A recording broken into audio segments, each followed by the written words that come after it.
Hi everyone. So once you have your sketch 4 done and you have a few reference photos to work on, we're going to start to look at either bringing our sketch over into Photoshop or starting to digitally sketch in Photoshop. So to get started, for the file size for this Unit 2 project, we're going to be looking at a 9 by 9.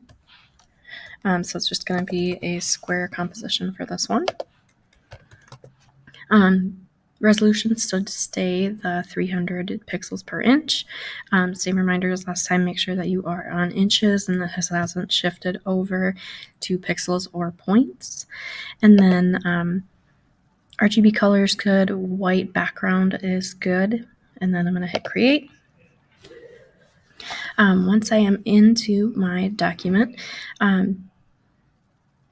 we're also going to start to look at pulling out references to use. So I'm going to create a second document that I can utilize as almost like a cork board as I'm drawing and having all my references together. So I'm going to create another new document.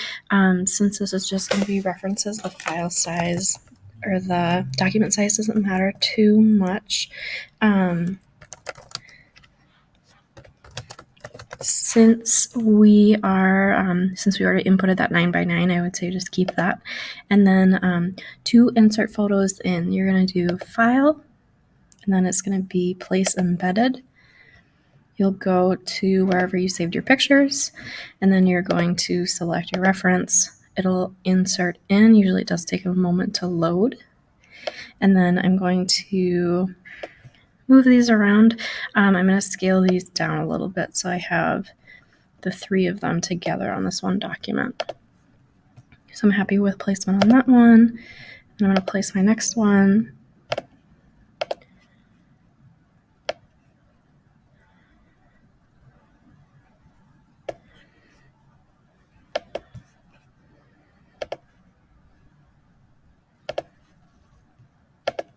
And then one thing to note, sometimes when you do the place embedded, especially if it's a smaller file, when you go to insert it, sometimes the crop preview will be somewhat pixelated.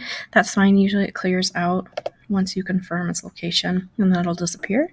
But then once I have all my references together, then what I can do is I can actually pull this window out, and then I can use it as that reference right on the surface instead of having to look at my reference through either a different device or have it like side by side. So usually what I'll do is I will make this a smaller window and then have it up kind of like one of the top corners, and then I can always go in, zoom in on certain parts of this document.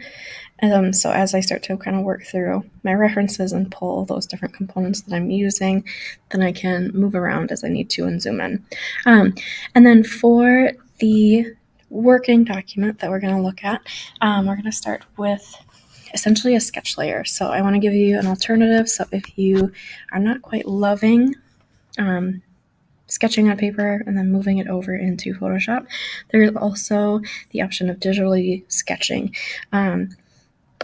Usually digital sketching can be a little bit of a learning curve, just because since we have this ability to continuously zoom in and out of our composition, it can create some almost mental hangups and frustration with proportion, either being inconsistent as we zoom in and out or things, not looking put together when we start to zoom out. So for sketching with digital drawing, we're going to start to look at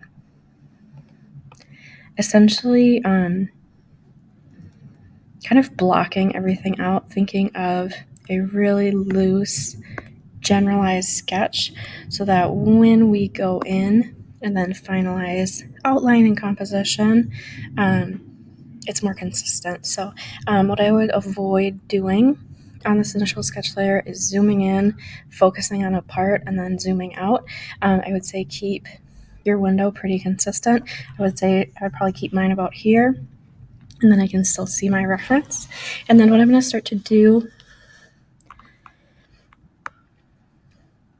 is just very loosely start to sketch out very general shapes of what I'm seeing. So I'm not looking at a really clean sketch on this. I'm just thinking more gestural, kind of basic shapes that I'm seeing within the composition. I'm not looking at overall precision right now. I'm thinking I'm just kind of blocking out where I'm seeing things kind of sit together, where things are overlapping within that composition.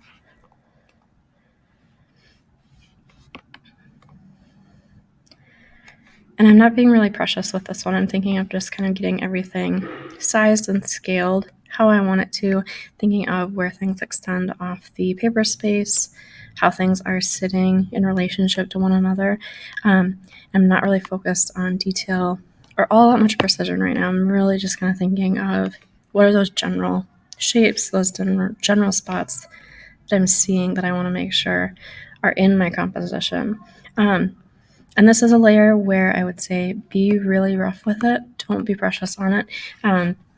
Because we have the ability to go in and remove and take out layers.